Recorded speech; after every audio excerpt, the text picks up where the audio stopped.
Welcome back to World Fame Stories, where we uncover the most gripping and controversial tales from around the globe. Today, we're delving into a story that has sparked widespread alarm and debate. Imagine a secluded island in Scotland being transformed into an Islamic homeland, complete with its own school, hospital, and mosque, governed by Sharia law. This isn't a plot from a thriller novel, it's the ambitious plan of Sheikh Yasser al-Habib, a firebrand cleric known for his extremist views and military-style training camps. With over £3 million already raised, his dream of creating this isolated haven is closer than ever. So, how did we get here, and what does this mean for the residents of the nearby islands and the broader UK? Let's unravel this compelling narrative. Sheikh Yasser al-Habib, a controversial cleric who fled Kuwait 2 decades ago and sought asylum in the UK, has long been a polarizing figure. Known for his inflammatory speeches and hate-filled rhetoric, al-Habib has amassed a significant following among Shia Muslims. His organization, the Mahdi Servants Union, MSU, is now in advanced talks to purchase the remote Isle of Torsa, off the west coast of Scotland. This secluded island, part of the Slate Islands, is just over a mile long and accessible only by private boat, making it an ideal location for al-Habib's vision of an autonomous Islamic state. In a video appeal to his supporters, al-Habib passionately describes Torsa as an irreplaceable opportunity to create a Shia homeland. His plan involves constructing a mosque, a school, a hospital, and a seminary, all under the governance of Sharia law. He promises that this island will serve as a refuge for Muslims from around the world, inviting them to migrate and live under the banner of the awaited Mahdi, a messianic figure in Shia Islam. Al-Habib's fundraising efforts have been channeled through his satellite channel, Fadak TV, which operates from a converted church hall in South Buckinghamshire. Despite repeated warnings from the UK's media regulator, Ofcom, Fadak TV continues to broadcast content that many view as inciting violence and spreading hate. This persistence has only fueled concerns about the true intentions behind al-Habib's grand project.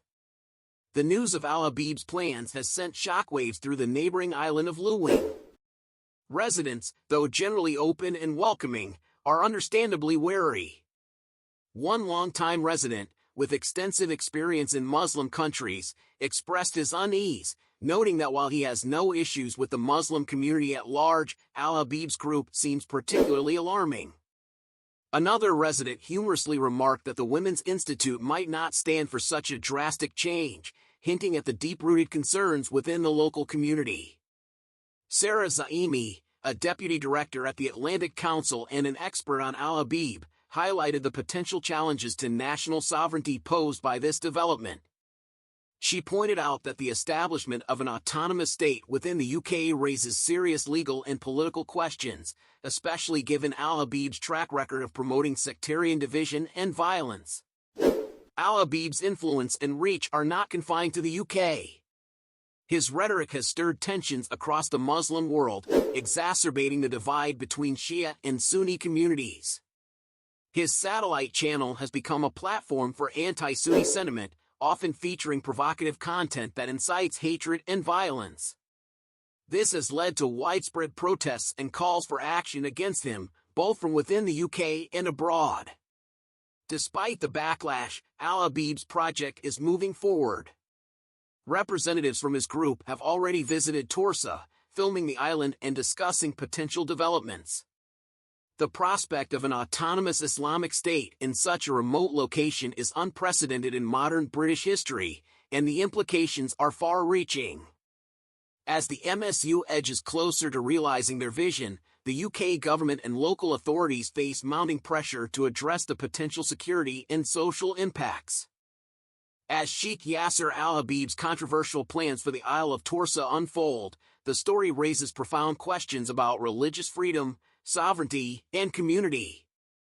The proposed Islamic homeland has ignited a debate that extends far beyond the shores of this small Scottish island, challenging the UK's approach to extremism and multiculturalism. Will this ambitious project succeed, and if so, what will it mean for the future of the region and the country? Stay tuned to World Fame Stories as we continue to follow this unfolding saga. Until next time, keep questioning, stay informed, and always seek the truth.